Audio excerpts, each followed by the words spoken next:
जो 35 सालों में मूलभूत सुविधा देने में ठाकुर फैमिली को जो अपयश आया, इस पर जमकर प्रहार होगा।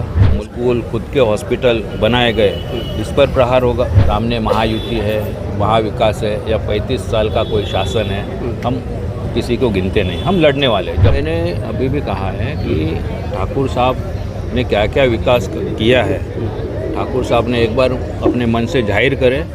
नमस्कार, मैं सचिन दीक्षित एक बार फिर से उस व्यक्ति के सामने जो लगातार जिस प्रकार से प्रहार कर रहा है, प्रहार जनशक्ति पक्ष के में शामिल होने के साथ उम्मीदवार अधिकृत रूप से अब हो चुका है, बैट निशान है उनका, आज से शुभारंभ हो चुका है उनके प्रचार का। उनके साथ उनके सैकड़ों कार्यकर्ताओं के साथ आज वो उतरेंगे मैदान पे। पूरी तरीके से अब सजेगा मैदानी इस चुनावी जंग में पूरी तरह प्रचार प्रसार। आइए उनसे बातचीत करते हैं, क्या कहेंगे धनंजय जी, जिस प्रकार से माहौल है, आज से शुरुआत हुई है आपके प्रचार की, कितना हौसला, कितना आत्मविश्वास और किस तरह का प्रहार होगा? ये प्रहार तो जम के होगा। प्रहार ठाकुर फैमिली ने जो 35 सालों में मूलभूत सुविधा देने में ठाकुर फैमिली को जो अपयश आया, इस पर जमकर प्रहार होगा। मूलभूत सुविधा से यहाँ की जनता को जिस तरीके से वंचित रखकर खुद का स्कूल, खुद के हॉस्पिटल बनाए गए, इस पर प्रहार होगा। प्रहार इस पर भी होगा कि जिस तरीके से आम जनता ट्रैफिक से जूझ रही है, ट्रैफिक में जूझती है, इस पर भी होगा। किस तरीके से एक फैमिली अपने बेटे बच्चों के साथ रास्ते से चल भी नहीं सकती, फुटपाथ बेचे गए हैं, फेरी वाला रोड पर है।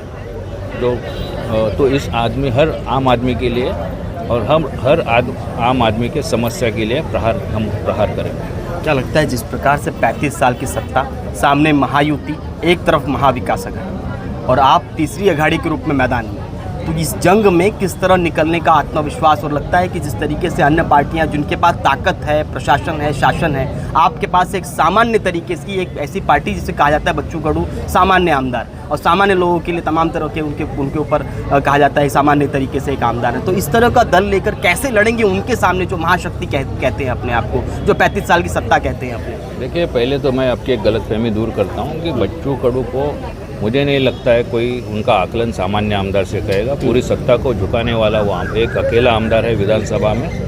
किसी भी सत्ता में न होकर सत्ता को, या सत्ता में भी रहेंगे तो भी सरकार को झुकाने की ताकत रखने वाला एक कद्दावर नेता है। दूसरी बात है, हम लड़ने वाले हैं। सामने महायुति है, महाविकास है, या 35 साल का कोई शासन है, हम किसी को गिनते नहीं, हम लड़ने वाले हैं। जब तक हमारे लड़ने का बेस जो है सच्चाई है, तब तक हम लड़ते रहेंगे। आम आदमी के हक के लिए हमेशा लड़ते रहेंगे। क्या लगता है जिस तरीके से वो कह रहे हैं कि एक मंच पे आइए, खासकर 35 साल की सत्ता, वो साफ तौर पे कह रहे हैं क्षितिज ठाकुर, एक मंच पे आइए, हम बात करते हैं और विकास पे डिबेट करते हैं। इस डिबेट को किस प्रकार से, इस आह्वान को किस प्रकार से? जी, मैंने अभी भी कहा है कि ठाकुर साहब ने क्या क्या विकास किया है, ठाकुर साहब ने एक बार अपने मन से जाहिर करे। और हमारी विनती है, वो हमारे भी विधायक है ना, मतलब 23 तारीख तक तो विधायक है हमारे वो।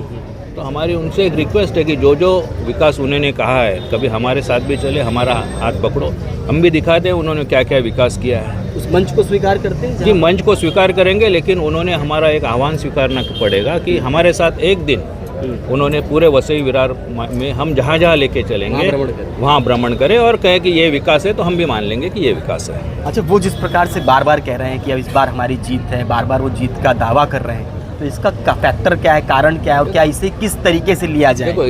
देखो आप अगर 35 साल देखो ठाकुर जी ने यहाँ विकास नहीं किया, ये मतलब ये क्या बोलते हैं, ये सच्चाई है यहाँ की, फिर भी इनको एंटी इनकम्बेंसी क्यों नहीं लगती है? इसका कारण जो है, जो सामने जो विरोधी पक्ष है, उनके नेता कुछ ऐसे गणित कर देते हैं उनके नेता आम जनता को या उनके पार्टी को पसंद ना आए ऐसा उम्मीदवार दे देते हैं, तो बचे हुए लोग जो है वो ठाकुर जी के लिए काम करना चालू करते हैं। तो ठाकुर जी का ये कला है, वो आपको और मुझे। लेकिन इस बार आपकी एक कला है, जिस प्रकार से जो नाराज हैं उन दलों से जिनको ठीक उम्मीदवार नहीं मिला, वो धनंजय गावड़े जी के साथ में, चाहे पर्दे के पीछे हो चाहे पर्दे के आगे, बड़ी संख्या में लोग आपके साथ जुड़ रहे हैं। क्या ये सच है कि वो सारे दल जो नाराज लोग हैं वो सभी लोग एक साथ आपके साथ जुड़? जो वसई का हित चाहता है वो हमारे साथ जुड़ा है, फिर वो किसी भी पार्टी का हो। जो चाहते हैं कि अपना पक्ष